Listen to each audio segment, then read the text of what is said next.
irmão, olá irmã, seja muito bem-vindo a mais uma Escola Bíblica Dominical da primeira IPI de Guarulhos. Nós estamos aqui para aprendermos um pouco mais da Palavra de Deus. Assim como o pastor Lucas havia anunciado, eu estarei assim com os irmãos meditando um pouquinho na Palavra de Deus, tá bom?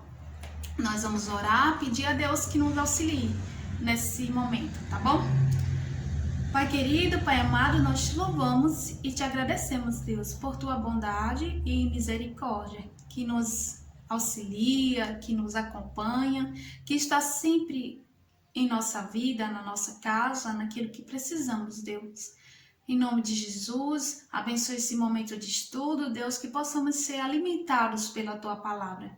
Pai querido, abençoe cada irmão e irmã que ouve a minha voz, que ouve essa oração, que ora junto comigo, que a casa deles tenha paz, harmonia, Deus, que o teu Espírito Santo, Senhor, reine, Deus, em cada mente e coração, em nome de Jesus. Amém. Louvado seja o nosso Senhor. Que o Espírito Santo de Deus acompanhe você na sua casa, naquilo que você precisa para que tenha uma semana abençoada em nome de Jesus. O tema da nossa aula hoje é Saúde é o que interessa, o sábado não tem pressa.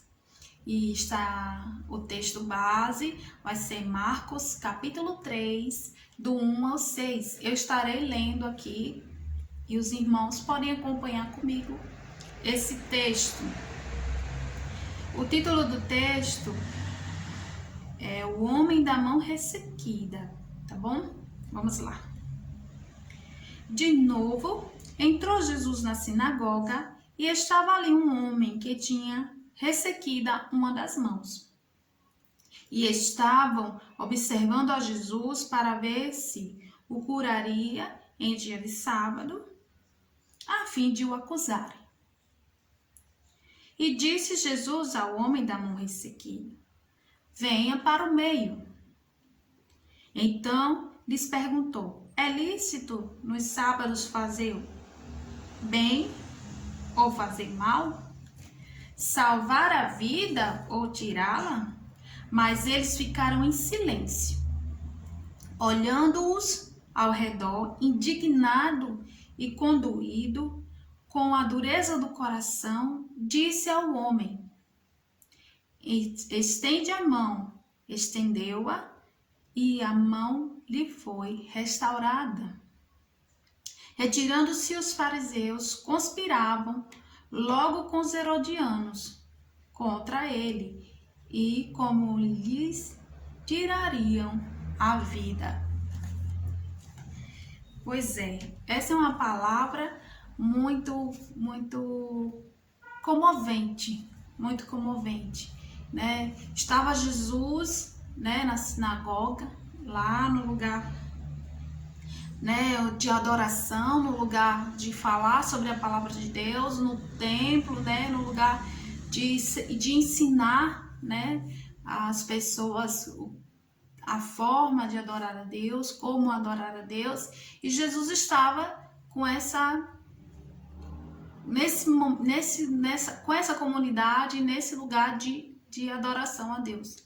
E de repente tinha aqueles lá que estavam lá só para observar o comportamento de Jesus, como que Jesus se comportaria naquele meio. E eles perceberam que tinha esse homem da mão ressequida, né, que estava ali naquele meio, e que Jesus chamara esse homem lá para o meio, para o meio da sinagoga, onde todos poderiam ver, e estavam só esperando que Jesus fizesse algo que era proibido naquela época, que era curar, libertar, fazer qualquer outra coisa, a não ser adorar a Deus da forma que eles conheciam a adoração, né, no caso.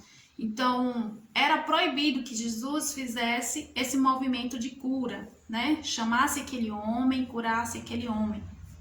Porque o sábado tinha que ser sagrado, tinha que ser para adoração a Deus. Não se podia trabalhar, não se podia fazer nada a não ser, né, estar ali no templo adorando a Deus.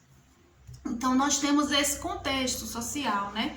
Nós temos esse momento, né? Esse momento de adoração, esse momento que era separado, né? Era uma lei, né? Esse guardar o sábado, guardar o dia do Senhor, estar só meditando na palavra de Deus e orando, né? Buscando a Deus de uma forma, né? De uma forma assim, litúrgica, né? Religiosa. E é esse o contexto, né? E Jesus Cristo chama aquele homem da mão ressequida para o meio e faz uma pergunta àquele povo, né? O povo que estava ali ao redor dele, né? O que que se deve fazer no sábado, né? O que é mais importante? Será que, como está aqui, que é lícito no verso 4, né? Ele diz assim: o que é lícito? Fazer o bem ou fazer o mal? Né? O que é mais importante, né? No dia de sábado? Salvar a vida ou tirar a vida? Só que eles estavam com o coração tão endurecido, com tanta vontade de fazer o que lhe era, né? O que lhe era ardente no coração, que era pegar Jesus num ato falho para poder incriminá-lo, para poder fazer o que se cumprir, né, o que está escrito, né, a morte de Jesus Cristo, que eles não se importaram com a dor daquele homem, com aquela vida que precisava de ajuda. E Jesus, a palavra diz que ele fica tão indignado e condoído, né, ele fica assim, né, muita tristeza, né, e desapontado, né, com esses homens que não respondem nada e ficam só esperando acontecer o que era proibido, né, Jesus curar, para que eles pegassem Jesus e fizessem um mal, né, de matar, né, planejar, conspirar e pensar como vamos tirar a vida de Jesus. Eles não estavam preocupados com o ser humano, né? Eles estavam preocupados em cumprir a lei. E na época de Jesus, naquele contexto social, a doença e a cura no tempo de Jesus era tratada de uma forma bem diferente dos dias de hoje, né? Não se havia médico, existia uma escassez muito grande de médicos naquele lugar. Então, o que se tinha? Curandeiros, né? Pessoas que podiam mexer com ervas, com remédios e oferecer à comunidade, né? Aquele remédio, aquela erva, aquele paliativo para as doenças, era o que existia, né? E Jesus estava ali, naquele meio, sempre comovido, de grande compaixão, tratando as pessoas que precisavam ser tratadas, né? Também existia naquele contexto social, né, a doença associada ao pecado. Os homens, as mulheres, as pessoas que ali estavam doentes, às vezes procuravam adivinhos, pessoas que, né, que mexiam com essa questão de adivinhar, os adivinhadores, né, os que tinham esse dom para procurar saber qual o pecado que tinha levado aquela pessoa a estar enferma. Era muito comum naquela época associar a enfermidade ao pecado, né, ao descumprimento da lei, porque existia a lei de Moisés, existiam as regras que deveriam ser cumpridas, e quando as pessoas não cumpriam aquelas regras, ficava doente. Essa era a crença daquela época. Mas nós sabemos muito bem que no contexto, Jesus quebra essa ideia, né? Jesus quebra essa ideia de que a doença vem apenas porque a pessoa pecou. Tem lá o homem cego, né? Que os discípulos procuram saber de Jesus: Senhor, quem pecou? Esse ou os seus pais? E Jesus diz: não, nenhum deles pecaram. Não há pecado aqui, o que há é uma oportunidade da glória de Deus ser manifesta através da vida desse homem. Então Jesus vai lá, faz o lodo, né, e faz aquele processo de cura nas vistas daquele homem, e se manifesta ali a glória de Deus até os dias de hoje. Então, veja só, um ato, né, de cura e de prova de que não só o pecado, né, leva à enfermidade, né? Nós sabemos que no nosso dia a dia há sim pecados, ou seja, coisas que nós cometemos contra a nossa própria vida que vai nos levar à enfermidade, mas não é só isso que, né, não é só porque pecamos que ficamos enfermos, né? A enfermidade é um mal que está aí para cometer a humanidade. A prova disso, né, estamos vivendo uma fase muito difícil, que é a fase da pandemia, né? O mundo inteiro está acometido dessa enfermidade. Então, nós não podemos pegar a enfermidade e tratar todas as enfermidades como pecado, né? Sim, Deus tem manifestado a glória dele através da cura de muitas doenças. E até hoje, não só naquele tempo, né, nesse contexto, mas até hoje Deus manifesta o seu poder através da cura de muitas enfermidades. E nós estamos pedindo, né, que Deus faça isso nesse tempo, né, que manifeste o seu poder, como ele já tem feito, né, trazendo uma solução para esse momento, né, de pandemia, de sofrimento, né, de grandes mortes. E nós pedimos também a Deus que venha sobre as nossas vidas consolar os enlutados, né, pessoas que perderam, né, os seus entes queridos nesse momento tão difícil. Então, o poder de Deus, ele se manifesta, né? Então, isso acontecia naquela época. Tudo se era atribuído ao pecado, né? Se você estava enfermo, se eu estivesse enferma, então eu ia procurar um adivinho, que naquela época, tantos os crentes, né, vamos dizer, não é crentes, mas eram os judeus, né, os fariseus, eles também procuravam, né, esse tipo de pessoa para descobrir qual era o seu pecado, para consertar o pecado e aí viver de uma forma mais tranquila, né, se arrependendo desse pecado para que fosse curado, vamos dizer assim. Também tinha naquela época a ação demoníaca, né, que era aquela coisa que era a enfermidade, né, através das ações do inimigo sobre a vida de muitas pessoas, né? Nós vemos na história da Bíblia Jesus expulsando os demônios, né, de pessoas, né, da filha, de filhos e filhas. Então, nós sabemos que existia esse contexto de doença, né? Também existia a forma de ser curado, né? Também existia o homem santo, né? O homem santo. Quem era esse homem santo? Era um sacerdote, né? Era alguém que era chamado por Deus, né? Um profeta, o Elias, o Eliseu, tinha esse poder de cura, né? De falar em nome do Senhor e curar alguém, né? Tá lá o Naamã, né? Que é mandado mergulhar no Rio Jordão para que pudesse ser curado das suas lepras. Então, eram esses os meios de cura, né? Era essas as ferramentas que eles usavam, né, para curar as pessoas. Quem cria em Deus, que seguia as leis de Moisés, procurava os homens santos, né, as formas de ser curado por Deus. E aqueles que não criam ou que podiam, aqueles que não criam faziam de outro jeito, né? Tinha também um povo que era para seguir a lei de Moisés, que faziam do jeito que não era pela lei, mas resumindo, o que eu quero dizer é que tinha essas formas, né? Essas formas de buscar a cura. Então, o que acontece aqui?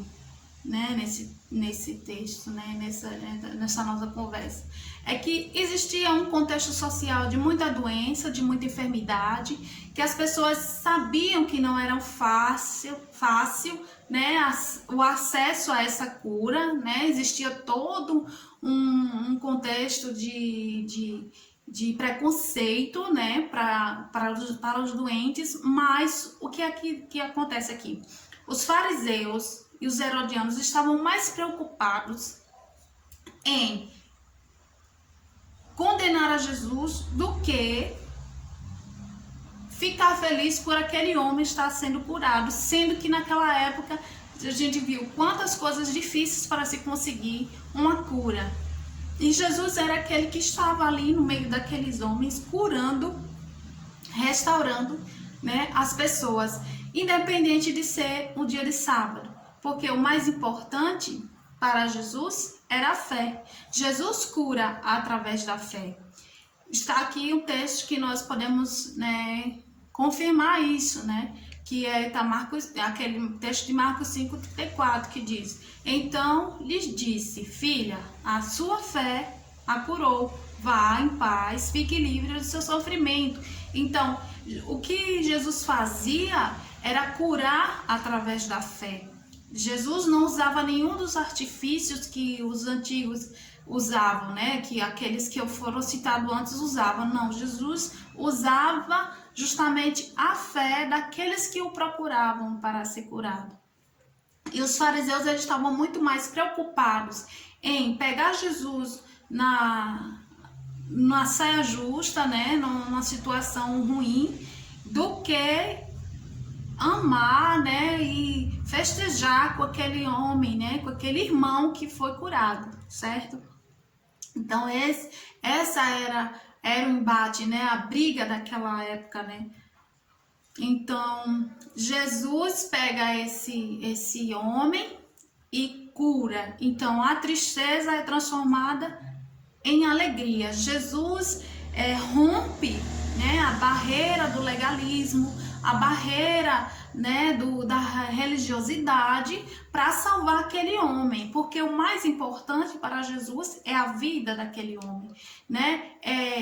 Colocá-lo de novo, de volta à sociedade, ao convívio, né, dos outros, porque uma pessoa que era doente, ela não podia nem ser tocada. Naquela época, os enfermos, eles viviam à margem da sociedade, eles não podiam trabalhar, não podiam ser tocados, né? Existia um grande preconceito, né, à vista daquelas pessoas enfermas. Nós temos muitos outros textos, né, como a mulher do fluxo que nós acabamos de ler aqui um pedacinho. Vá, a tua fé te salvou. Então, ela era banida da sociedade porque ela tinha uma enfermidade, ela não podia ser tocada. Pessoas que tocassem no enfermo, né, estariam impuros, né, diante da lei de Moisés. E Jesus vem para quebrar essa lei e colocar a vida acima, né, acima da lei, acima, né, dos preconceitos ali estabelecidos. Então Jesus faz isso por ele. Marcos 3,4 diz assim: e perguntou-lhes: é lícito no sábado fazer o bem ou fazer o mal? Salvar a vida ou matar?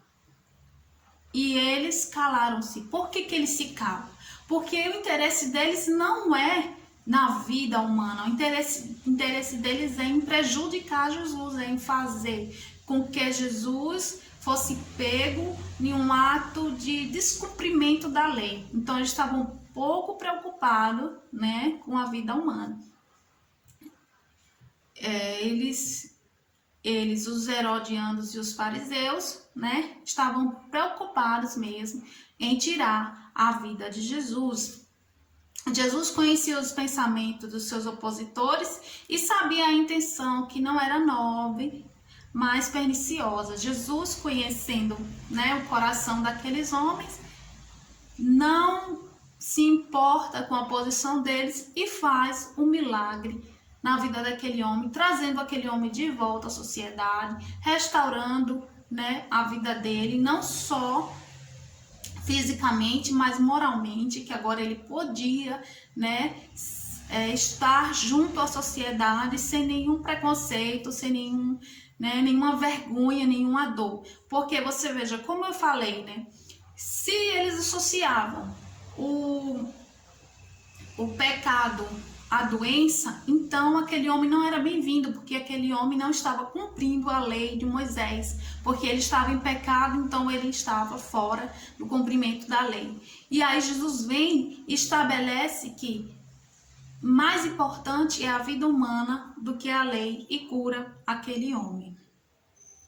Aí a gente vê aqui que o autor fala um pouquinho, né? Ao dedicar atenção ao doente, portanto, Jesus tomou a iniciativa de curá-lo para evidenciar a importância da pessoa sobre a instituição, mas também para mostrar a contradição de um sistema que não estava a serviço da vida. Então, as leis eram muito importantes, eram leis que ajudavam o povo de Deus a conviver, a estar juntos, mas eles perderam o princípio da lei, eles perderam qual é o real sentido da lei, que é o amor mútuo de estar juntos, de sermos uns como irmãos.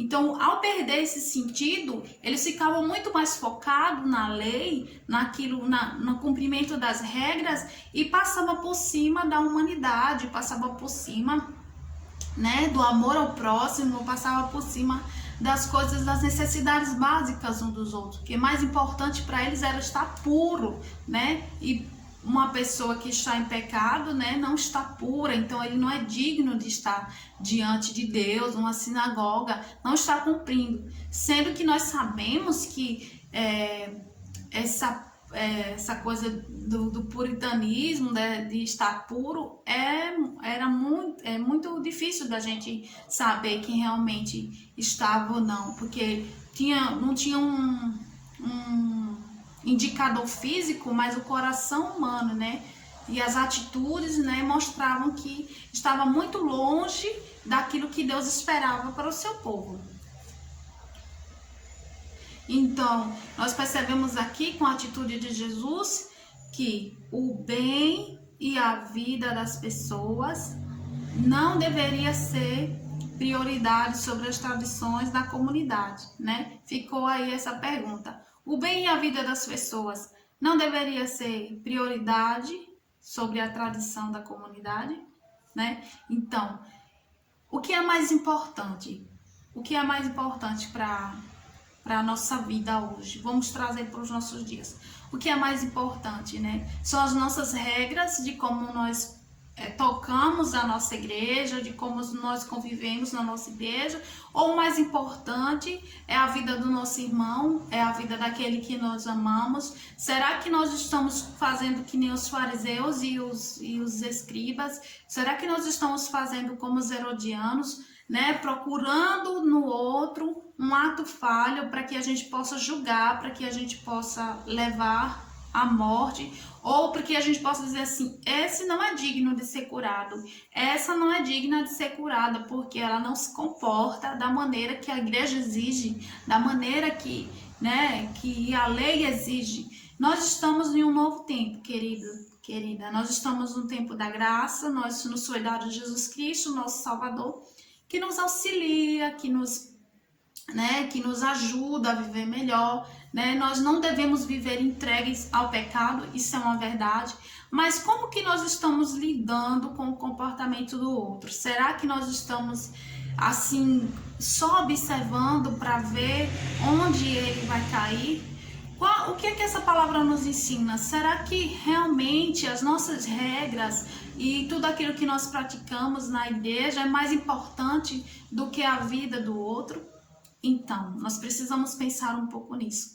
Trazer para a nossa vida qual é o comportamento que nós estamos vivendo. Será que nós estamos fazendo como Jesus, priorizando a vida do nosso irmão, priorizando a vida da nossa irmã, colocando a necessidade do meu irmão, da minha irmã, acima das leis e das regras e orando com o meu irmão, buscando junto com o meu irmão, com a minha irmã, para fazermos juntos a vontade de Deus?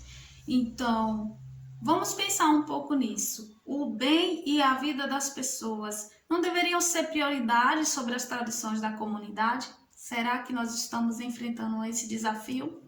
Eu quero chamar a sua atenção, quero chamar a minha atenção. Quais são os momentos da vida da igreja que priorizamos regras, liturgias, né? Que priorizamos espaços ao invés de priorizarmos a vida uns dos outros. Somos convidados a fazermos a vontade de Deus priorizando a vida uns dos outros. Assim vamos nos parecer um pouco mais com Jesus. Que o Senhor Jesus possa nos abençoar e nos guardar. Que a palavra de Deus não seja só para a gente ouvir e ficar por aqui. Que a palavra de Deus seja para que eu e você possamos praticar. Em nome de Jesus.